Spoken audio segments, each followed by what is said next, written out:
Well, we're so grateful to have Kay Warren with us, co-founder of Saddleback Church with her husband Rick. And you know her as an international speaker and a best-selling author. And she is also well known for more than 10 years now as a tireless advocate for those living with mental illness, HIV and AIDS, and the orphan and vulnerable children who have been left behind. She is the author of several books, which we have some offered for sale this weekend. I think they're back there in the corner. Sacred Privilege, Your Life in Ministry as a Pastor's Wife, Choose Joy, Because Happiness Isn't Enough, Dangerous Surrender, and Say Yes to God. And we are so happy to have her with us. She has raised 3 children and 5 grandchildren. She will be speaking again tomorrow. And then on Sunday, she'll be preaching 3 times in this room. And so this is our chance to get to know Kay before she speaks tomorrow, and you're going to hear her heart and passion for her ministry involving mental health. Please give a warm welcome and aloha to Kay Warren. Well, how amazing is this? I have wanted for decades to have you here as for HIM event, and now you are here. Amazing. And well, I am so excited. First of all, I find where my feet are going to go. Okay, this is a major problem. Get the feet in the right place. Okay. Us short people have a hard time with these things. I know. Okay. We got to raise this. But I am honored. When I found out that this was like the first mental health conference in Hawaii, it was like that you invited me. I mean, I'm thrilled. Of course, I wanted to be here. So thank you so much. Well, you're the You should perfect applaud one. yourselves. You guys are at the very first. Amazing. Historic. Yeah, and I'm getting pressure, like there has to be a second and third and fourth from Kay. So I actually, you wouldn't have remembered because there were 5,000 people there, but I met you briefly and Rick in London at a leadership conference in 2014 put on by Holy Trinity Brompton, good friends of ours, Nikki and Pippa Gumble. And that's the church that started the Alpha course. So it's wonderful to have you here on stage. So have you been to Hawaii before? I have. I have been to every island but Lanai and Molokai. Sorry, so I've been to, how many? There's 6. Oh gosh, don't ask me 7. that. I have been to Maui. You've been to the majority. I have been to the Big Island, to Oahu, and Kauai, yes. Fantastic. Over my lifetime, and one of my favorite places. The wonderful thing about Rick Warren, her husband, for many years, he wore an aloha shirt when he preached. So that's amazing. He was known for his Hawaiian shirts. People Incredible. brought him, and then it digressed from there, because then it was any colorful shirt. So I was looking through some pictures the other day, and there was one covered with chili peppers, and which was so beneath the dignity of a Hawaiian shirt. Well, that was time to retire when he wore the chili peppers. He's a hot preacher. Yes, he is. Most of us know about Kay and her husband. Just to bring us all up up to speed, Kay and her husband started Saddleback Church in Southern California in 1980, which was the same year I began as a pastor. You have all accomplished a bit more than I. And you waited to... Who says? You waited for your church to grow to a certain level to build your first permanent building. And you waited till your congregation grew to 10,000, and then you built a sanctuary. Amazing patience in the Lord. That's incredible. We didn't have the money. We couldn't do it before then. Oh, so. Was that it? Wow, you're part Chinese. I don't know if it was faith.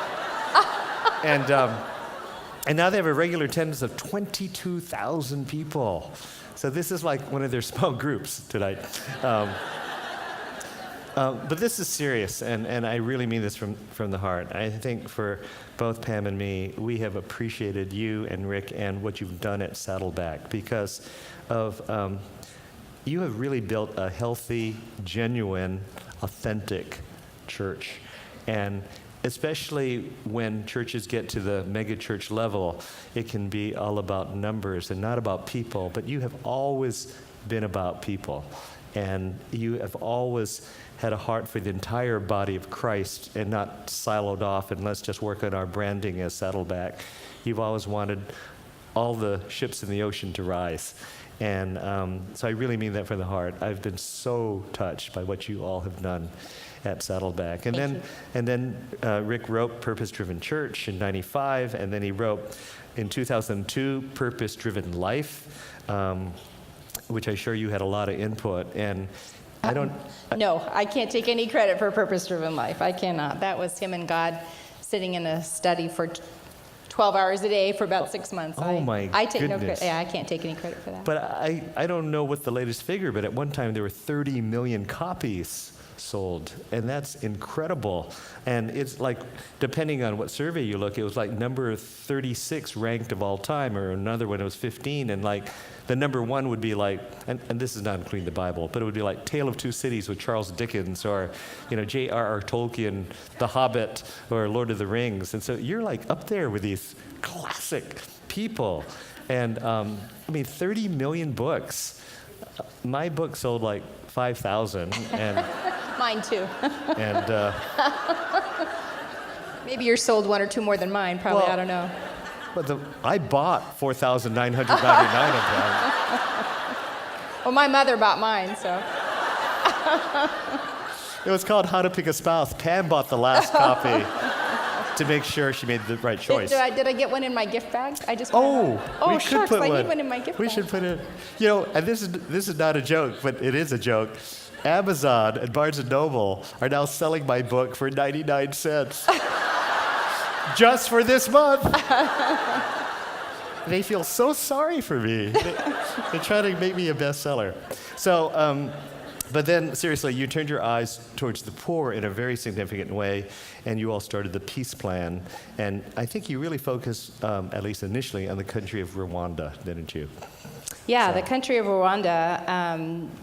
After Rick wrote The Purpose-Driven Life, someone had met President Kagame, and President Kagame had said the word for his life was purpose. And somebody said, "Oh, well, there's this book you should read. It's called The Purpose-Driven Life." Gave him a copy. He read it, and he wrote to Rick in 2005 and said, "Would you come to Rwanda and talk to us about how to make Rwanda a purpose-driven nation?"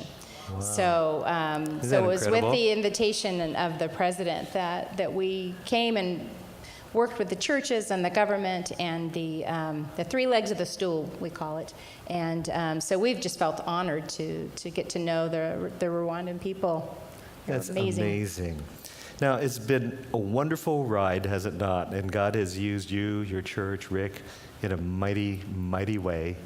And in the last 5 years or so, you and Rick have more intentionally wanted to help churches, to help those who are mentally ill. And so how did that start? Well, it started with our youngest son, Matthew. When he was 7, he was diagnosed with depression, and he probably could have been diagnosed sooner if we had understood that children can have mental illnesses. We didn't know. We didn't know that children could have mental illnesses. And we knew he was different. We knew that he wasn't like his older brother and his older sister.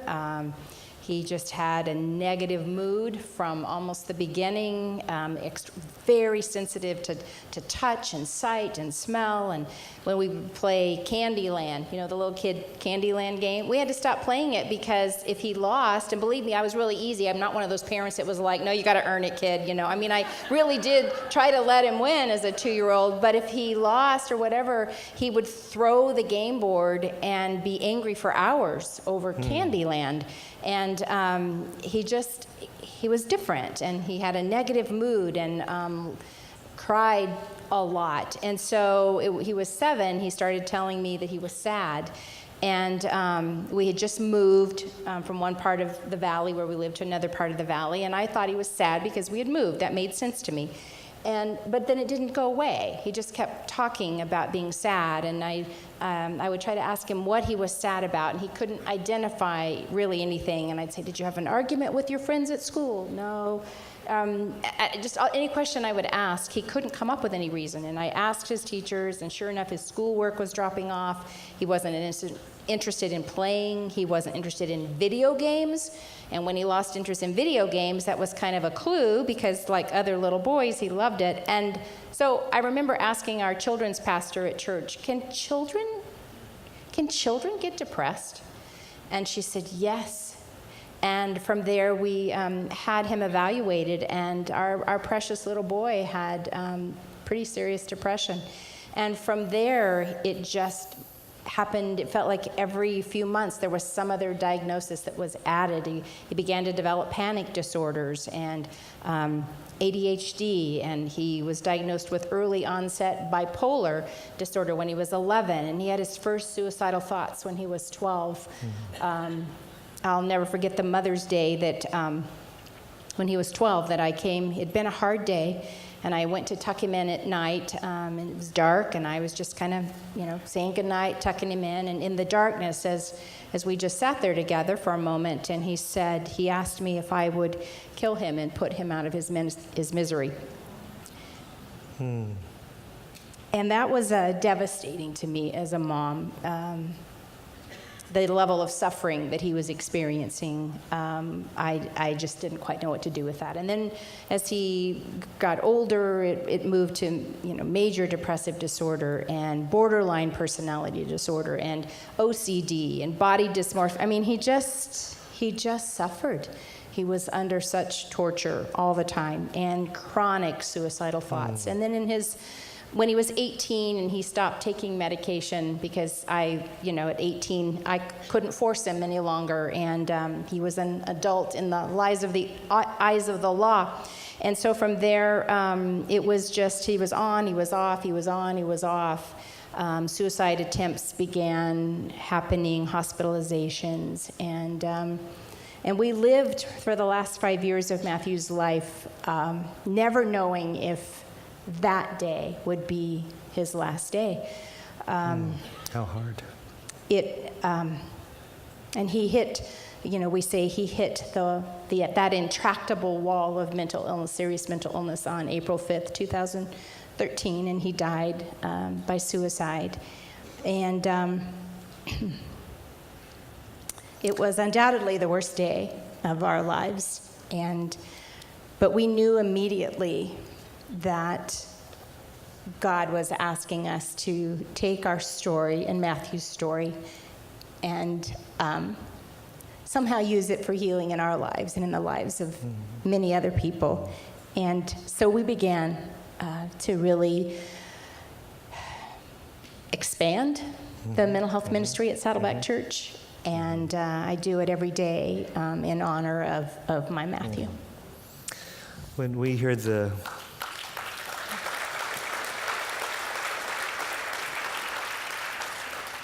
the news here in Hawaii, we were obviously rocked with sadness, and we were so grieved. And the Irish have a saying that when someone passes away, they don't say that they want to share their condolences. They have a saying that says, "We stand with you," and we wanted to stand with you. For our church, actually, just 2 months prior to that, the executive director of our church, he lost his son in the same way as you did. And so to hear what happened to you all, we were right there with you. We were praying for the family. And thank you so much. We were so saddened by it all. So as this happened, and of course it took a while to work through all that, and we're always working through all that. How has your church started to form some kind of ministry or focused intention to help people with mental issues? Yeah. Some of that I'll talk about tomorrow in detail when I talk about what I believe that every church can do for people living with mental illness. But for us, it just became so clear that everything that Dr. Moorhead shared today, and thank you so much, Dan. I love that presentation. Every time I want to stand up and cheer afterwards, because it's not just good, it's powerful and it's compassionate, and so thank you.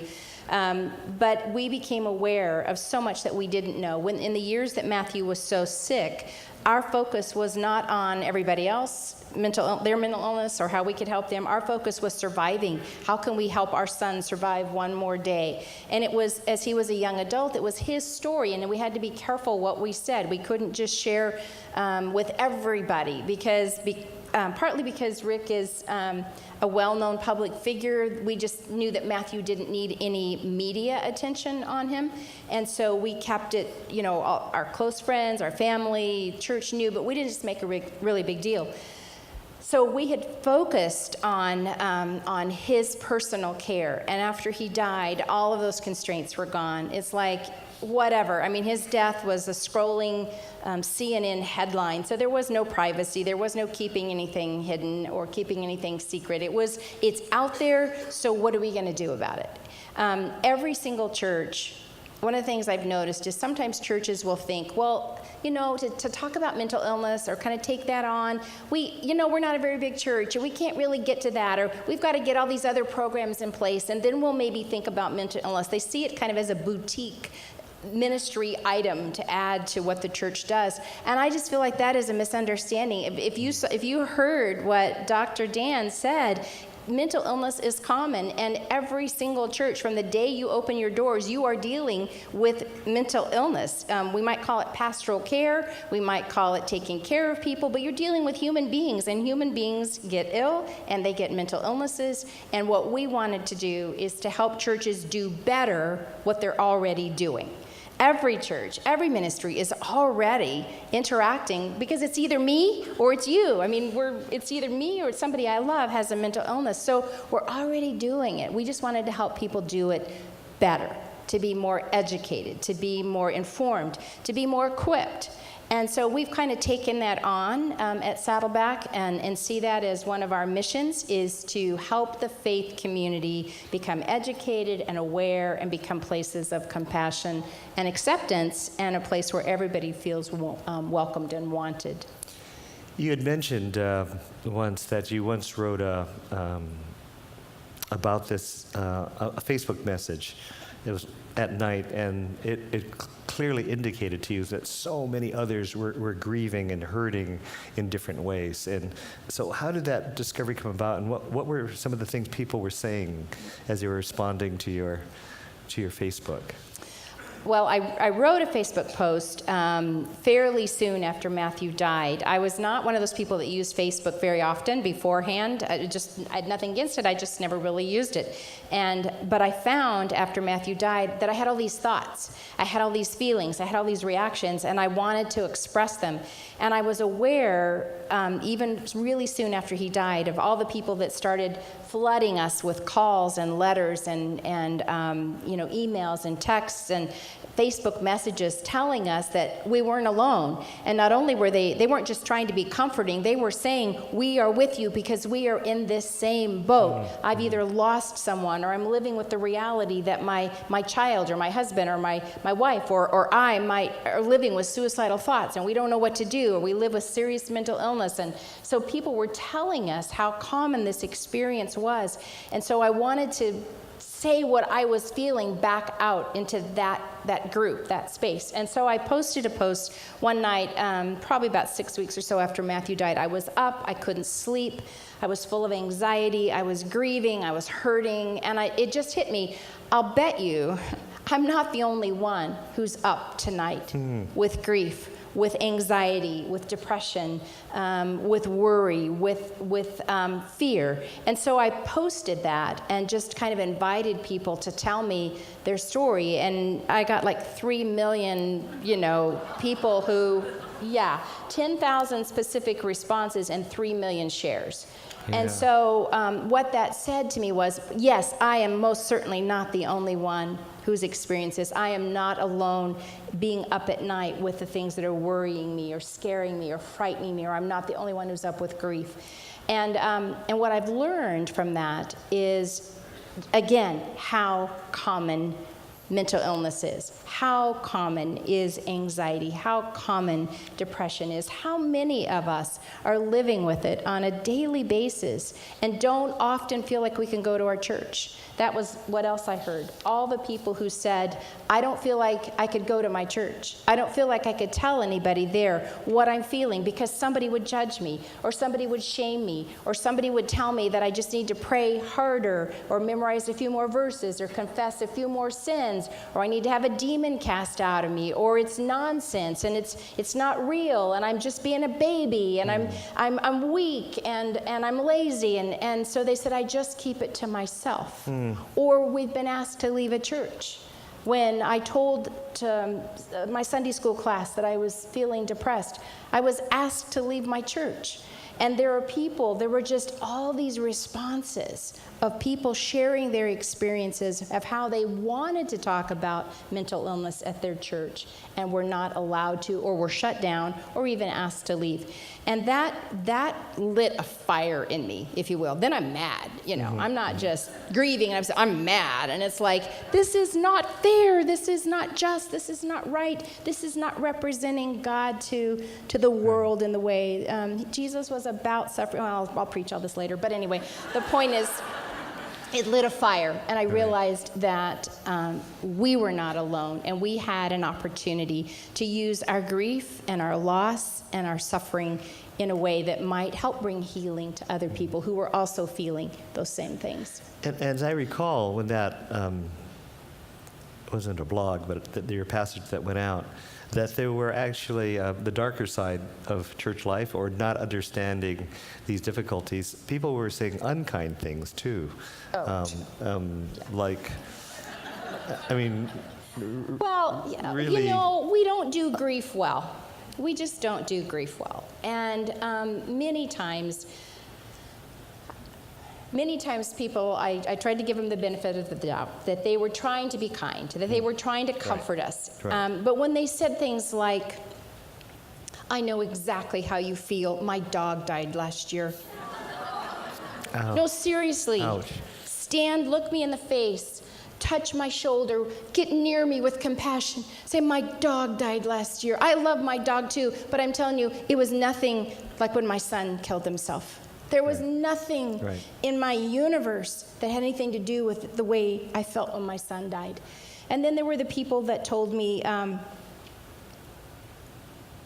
least you know where his body is.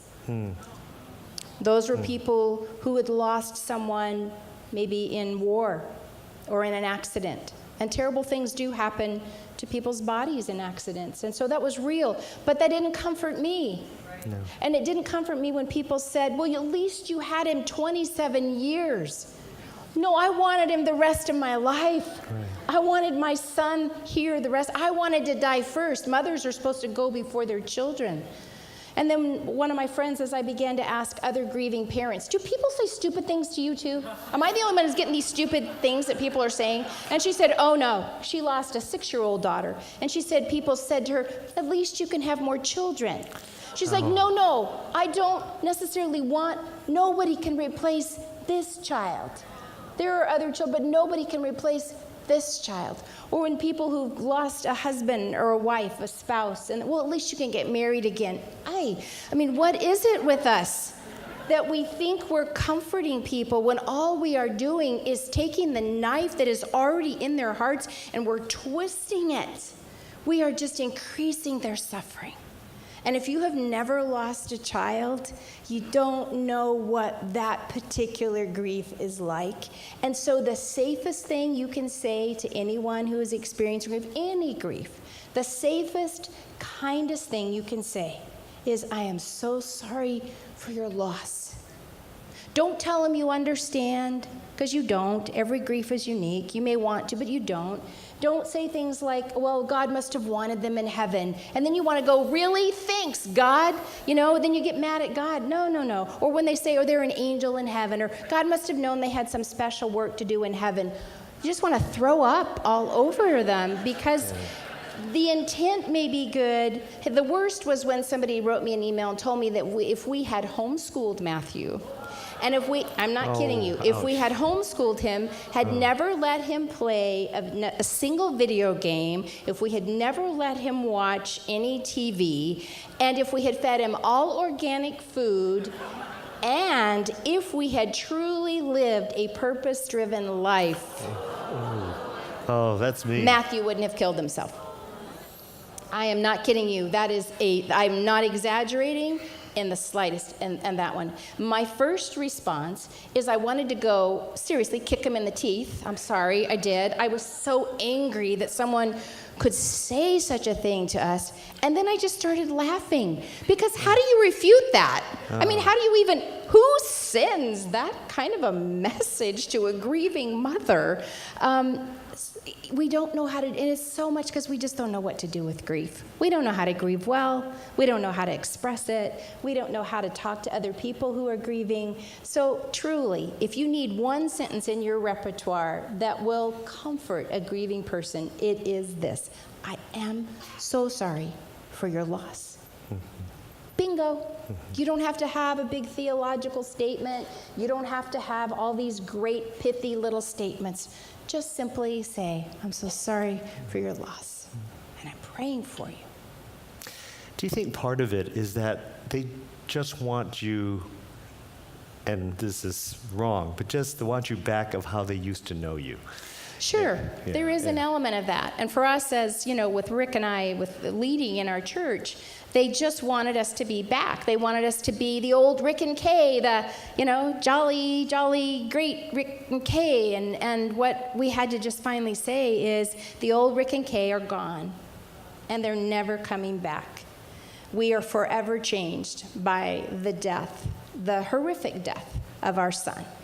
What we are now two people who are going to have to learn how to live without their right arm.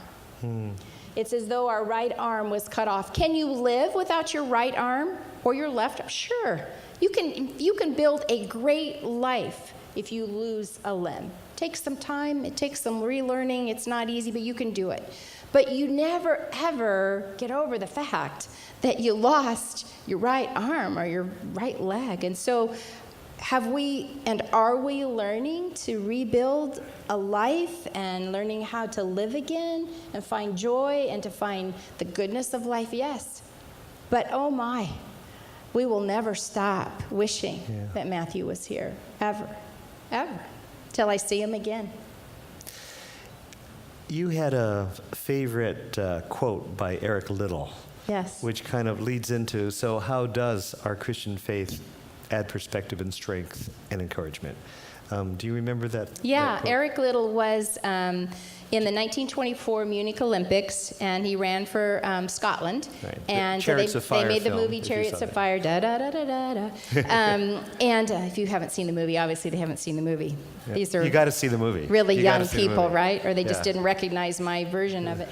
That's probably more like it. Vangelis. Thank you.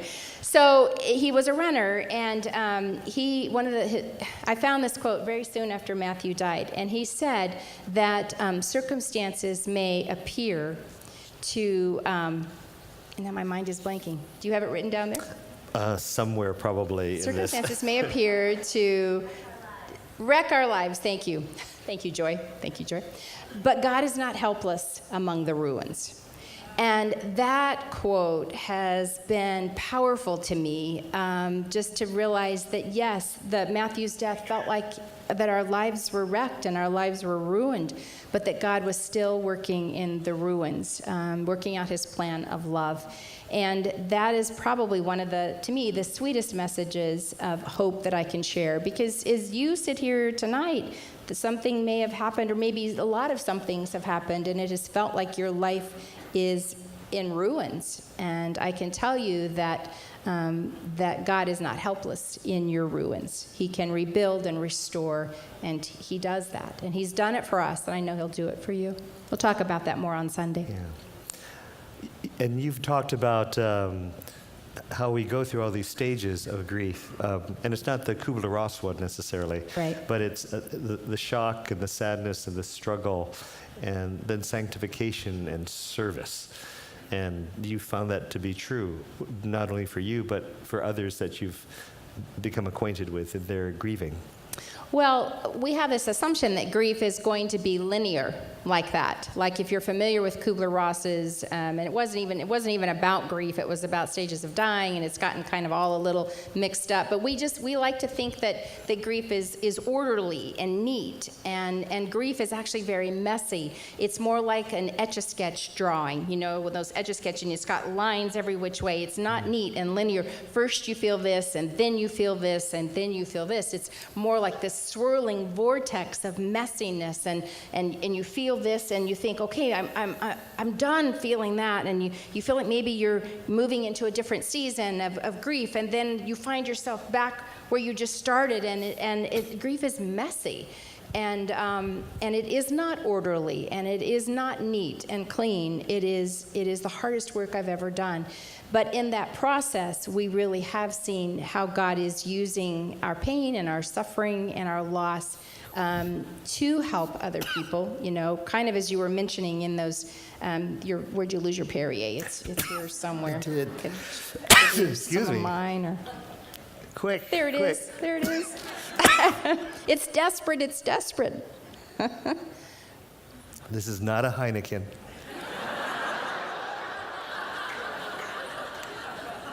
Perrier. Jesus can change water into... Oh my God, it is a Heineken. No.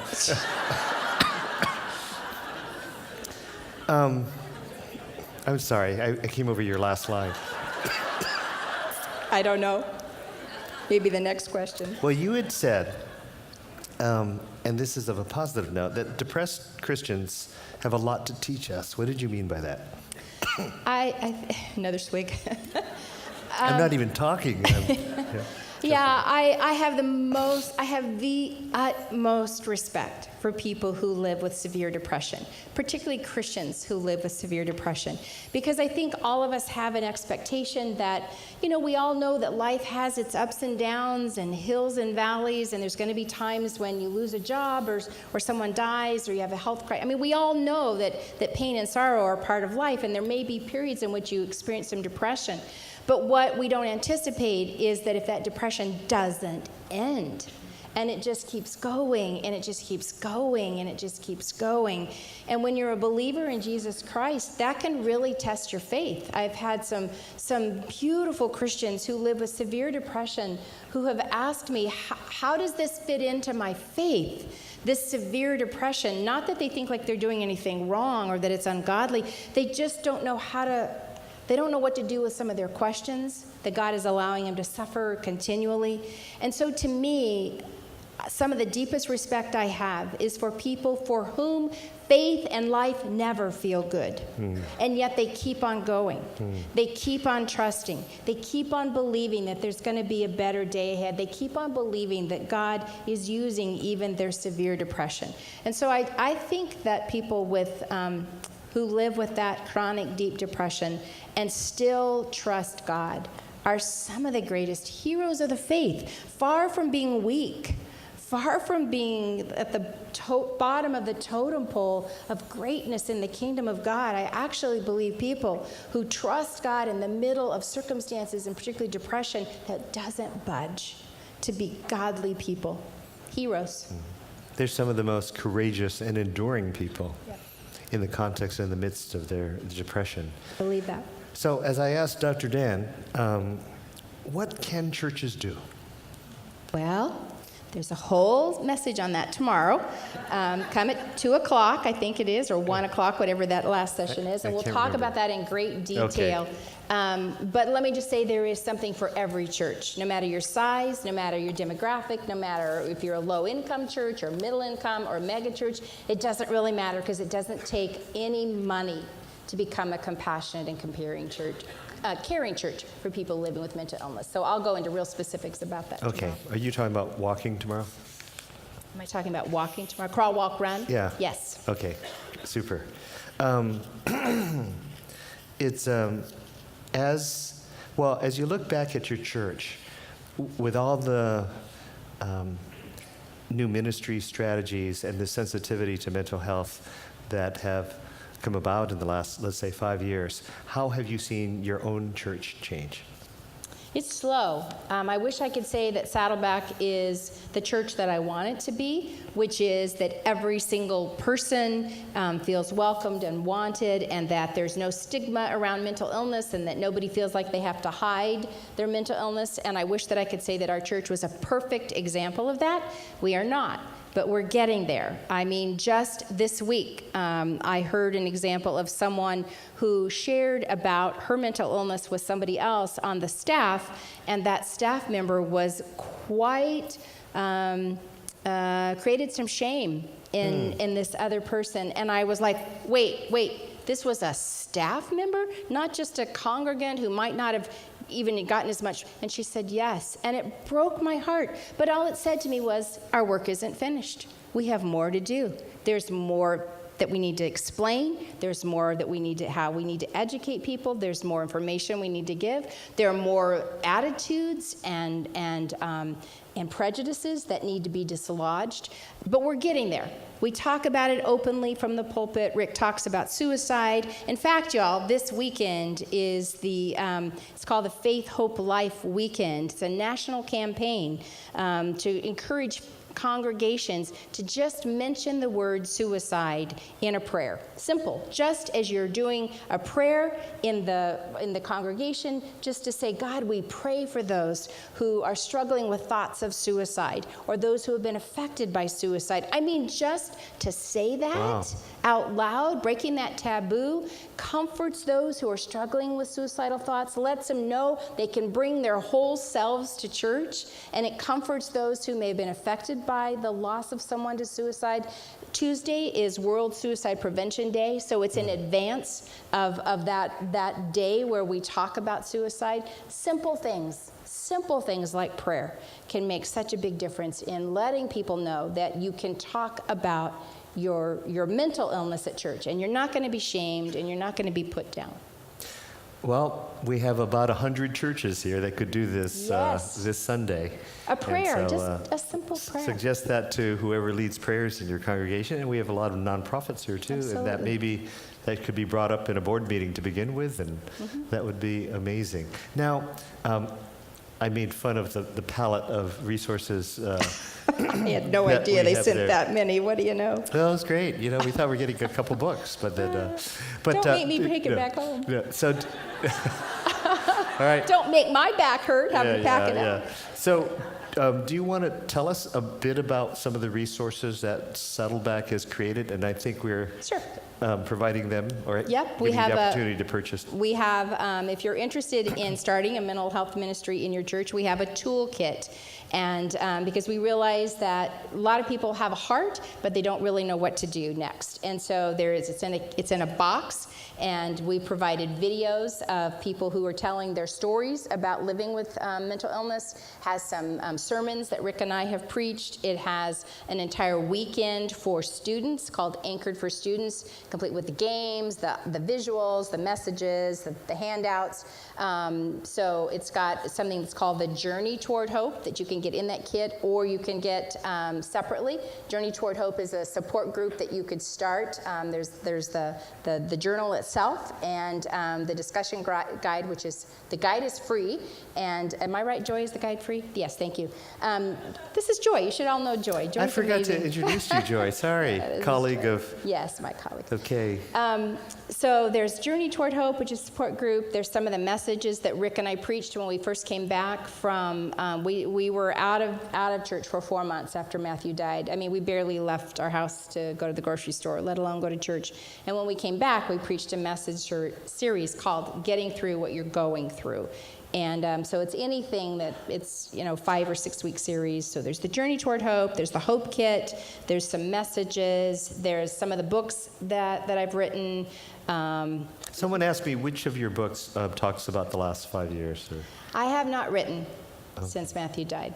I wrote Choose Joy. Well, I did write, but it's a book for pastors' wives, because I am a pastor's wife. It is what I am. It's what I've been for 43 years. And so it's sort of, it does talk about that, but it's, Joy says that you don't have to be, she says, I'm not married and I'm not a pastor's wife, and I love your book. And she's not prejudiced at all. But, so you don't have to be a pastor's wife, because it really does kind of just tell what I believe about God and life. But I have not written a grief book yet. That has mostly been in Facebook posts. It's been too soon. Right. I haven't been able, I've tried twice, and it's just been too soon to write a book. Are you ready to take some questions? Sure. So if I could have the people with the microphones ready to And I read about. love that your folks that are volunteering are wearing aprons. Yes. I mean, I don't know, I'm going to guess the significance is just the apron of service that we have as servants of Jesus Christ. I love it. Yeah. Love it. Do you have a mic? You have a mic? Okay. Let's take some questions. And we have 10 minutes or so right here. My question's real simple about the resources available. Do you have anything specifically geared towards teens and youth groups? Yes, there is in that toolkit, there is the Anchored for Students weekend. It's an entire weekend, of we did it for both our junior high and our senior high. And so it has the messages that we preach, it has the graphics, the games, the questionnaires, the testimonies. It's a full package for a weekend if you wanted to do something for that. We also, there's a couple of different support groups that I would recommend to you. One of them is it's called the Mental Health Grace Alliance. So it's is it mhga.org, joymhga.org, and they have one for students, and it's called Redefine, and it's specifically a support group for students living with mental illness. We're developing one, but they have one, and it's really good, and I would recommend that. So those are two things I would tell you right off the bat. One of our 14 electives, Christy Pierce, is teaching for youth, specifically about kids who are facing suicidal thoughts. And Christy comes from the Bay Area, where the Palo Alto and all that area have just had a high increase of suicides. So she will be addressing that for that one. Okay, over here. At 46.4%, that means every other person here has got something going. Or will in their life. And how do we recognize, if we should recognize, that they are having struggles, and what can we do about it if we don't experience that we're having struggles?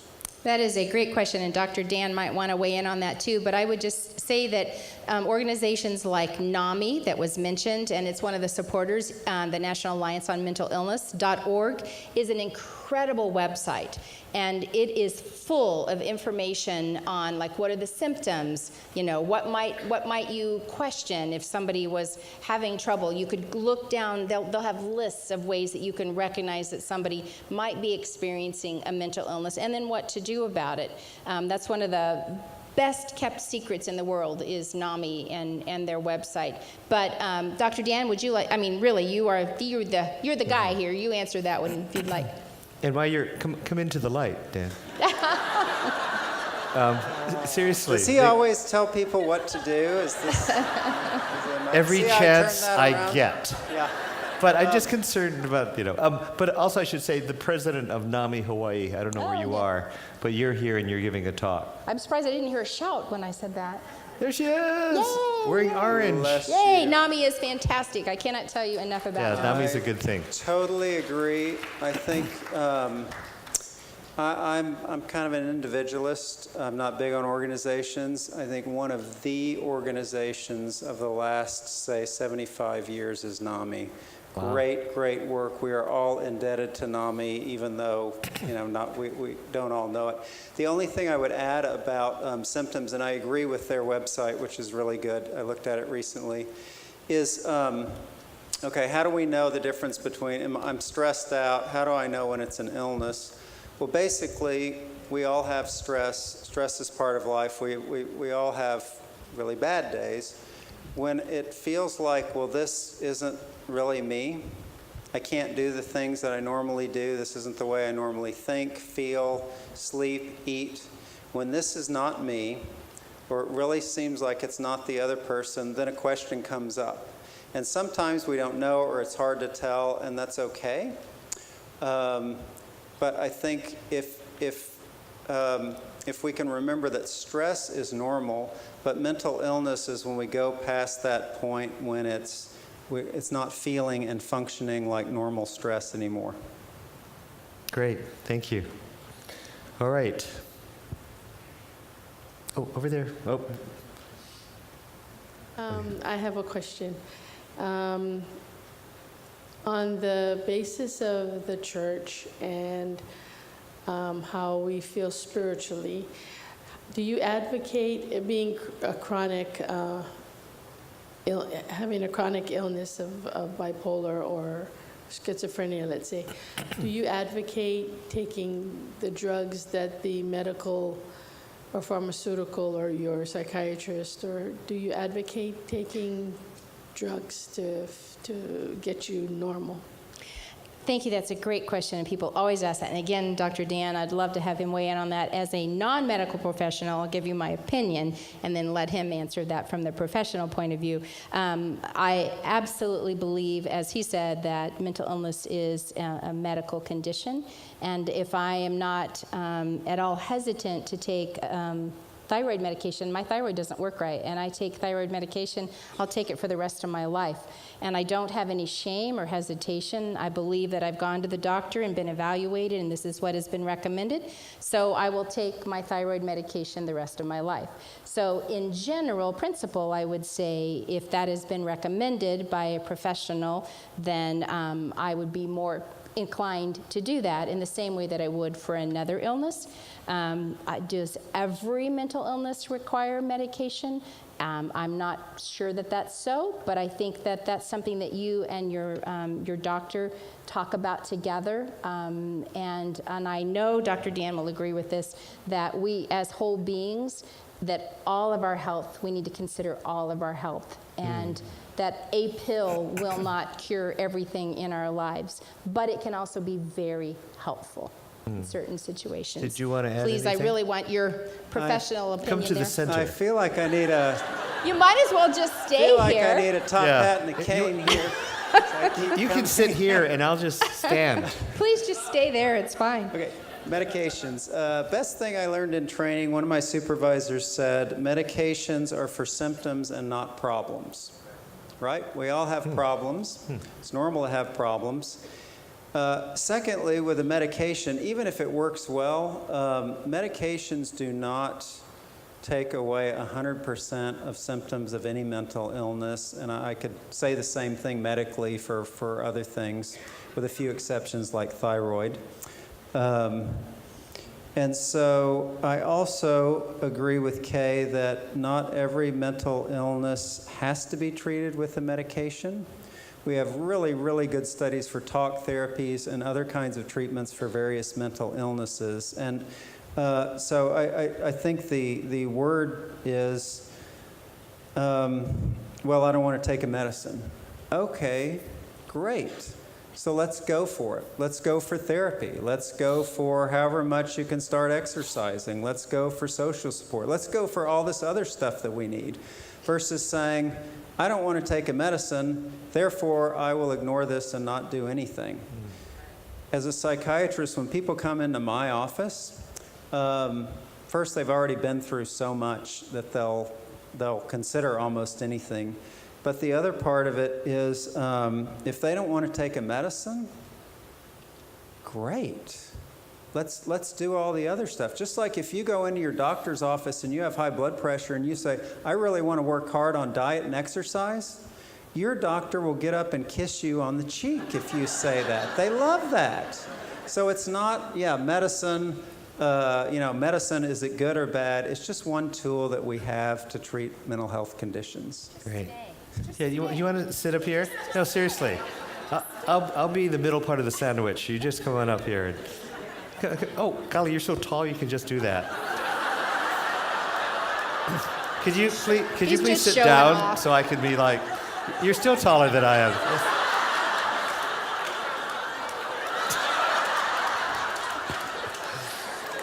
It's a privilege to be a hobbit. This woman over here has been waiting. We'll get to you in a second, and you'll be next. And nobody on this side other than Dean? Okay. Alrighty, go Would ahead. you recommend, I guess, as a component of all recommendations for churches, would you recommend churches liaising with mental health professionals in their local area? For example, having a list of professionals that people could be referred to? Would you come teach with me tomorrow? Because that is exactly one of the recommendations. I absolutely and wholeheartedly believe in collaboration. I will talk to your pastor. Give me his phone number. What did you say? What? She said, would you talk to my pastor? And I said, I will. Go have him call me. Yeah. Absolutely. But that's have okay. him come tomorrow. Yeah, have him come tomorrow. I'll give you my email. Yes, but the answer to that is yes. And we'll talk more about that tomorrow. What would you recommend for a mother who's has a child that has severe depression? That's her diagnosis. Been diagnosed. Please start, and I'll talk as a mother after you talk as a physician and a dad. So as a parent, in a heartbeat, you would take it on yourself, I know. And yeah, you know, Kay talked about losing your right arm. I know if somebody said to a parent, well, your child can be well, just give up your right arm, they would do it in a heartbeat. So the excruciating thing is we can't do it for people. What we can do is we can be there in a non-pressured way, and we can ask questions in a non-pressured way, and see if people themselves feel like, you know, this is not the normal me, or maybe I'm suffering from depression, and see if they're interested in any of the supports we can offer people for depression. And the only thing I'll say, besides those general things, is oftentimes when people are younger, it's so hard and painful to say, I've got depression, or I need a treatment for mental illness, that they just can't do it. And sometimes that struggle and that grief goes on for years. And during that time, take pressure off yourself from having to get someone to realize it, even though that would be great. And then don't feel pressure to pretend yourself like it's not real or it's not there. So you can be matter of fact, and if it comes up, you can allude to the depression in passing. But you're not going to be in denial. You're going to talk about something as if it's real, but you're not going to talk about it all the time, and you're not going to do it to try to pressure someone, because we know with kids, right? I tell psychiatrists in training, don't use this on your kids at home. This will not work at home, right? There are a lot of things that kids will not take from their parents. What I would add, just as a mom, is just because, I don't know the age of your daughter, but just because your child is either isn't aware how severe her illness is, or isn't cooperating, or not seeking treatment, or whatever, that doesn't mean that you can't get help for yourself. So many times we, as those who love someone living with a mental illness and cannot control what they do or don't do, or how their ups and downs and valleys are, we cannot necessarily do anything for them in the ways that we would love to. So what we can do is take care of ourselves. And I highly recommend that you are finding support for yourself, that you are working on your own self, that you're finding the comfort, the support. NAMI's a great place. Hopefully some of the churches in Hawaii will start support groups, places where other people, other family members who are just aching for their children or their spouse. So you get help yourself. And secondly, on a spiritual level, is I rounded up a group of people who committed to pray for Matthew confidentially. I didn't have 50 people, but I had a handful of people, and I asked them seriously, would you pray for him? Would you pray for us? And they committed to pray for him on a weekly basis. And I sent prayer updates to them for years. And it was a tremendous source of strength to me, tremendous source of comfort. The things that they wrote back to me, the things that they sent, the verses, all became part of the lifeline that kept me afloat while my son was struggling so deeply. And I want to add, just as an affirmation for you all, you all are all here because you care and you're courageous. And I just appreciate the questions I'm hearing. That you're here because you want to make a difference, either in your family or in your church. And I can hear some of your concerns, either here formally or offline as we're talking, that you have deep concerns, but you're here because you want help. You're humble enough to know that we're in this together and we all need help. Okay, one more question maybe. Okay, right here. Okay, maybe we'll do two. Okay. On the other side of the coin, I know that there are clashes with, let's say, mandated reporters start saying things, and all of a sudden the family, because of the stigma, what can be done? You're a mandated reporter, I'm not. Well, the main mandated reporting is for kids. So if a kid's in danger, there's a duty to report if you're a mental health professional, and I think most of us would probably support that. The stigma part, to me, it's just become matter of fact, and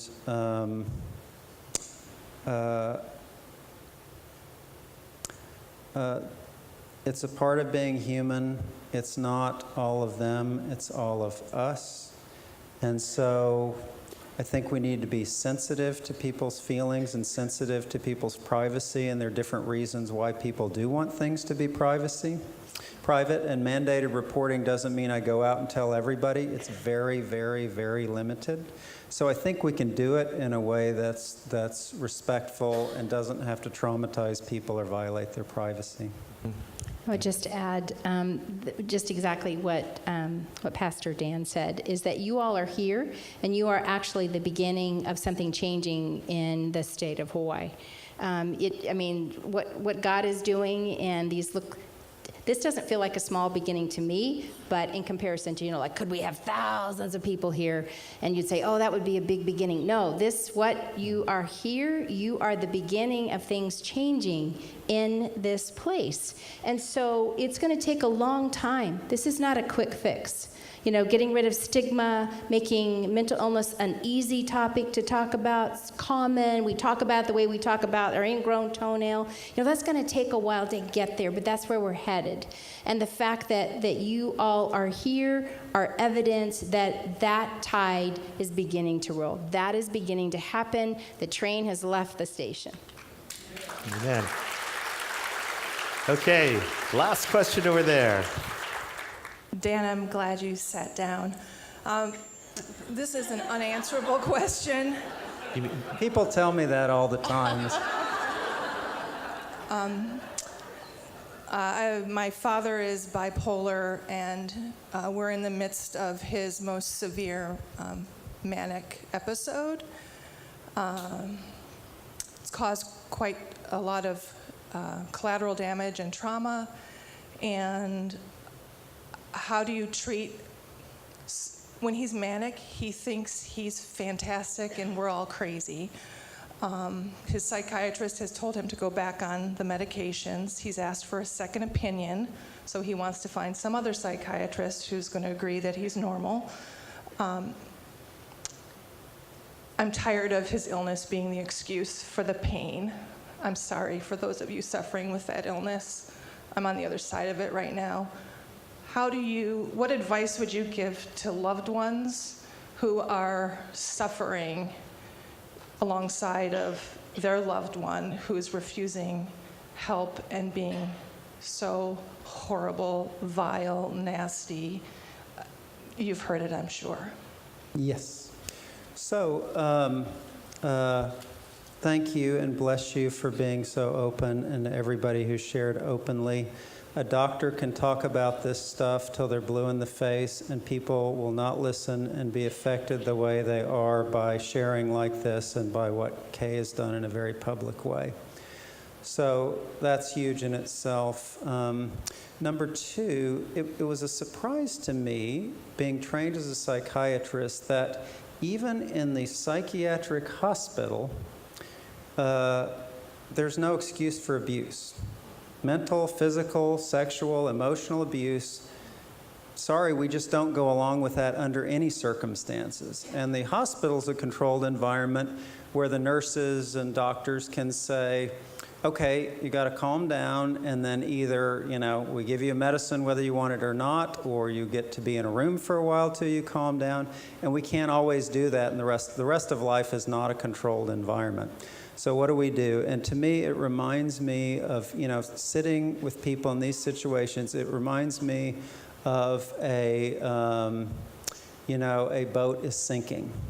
And so you're a family member, you have a lifeboat, and you say, come on, get in the lifeboat, come with me, we'll get you to safety. And you beg and you plead and you try to drag them out, and over the person will not let go. They're going to stay on that sinking ship.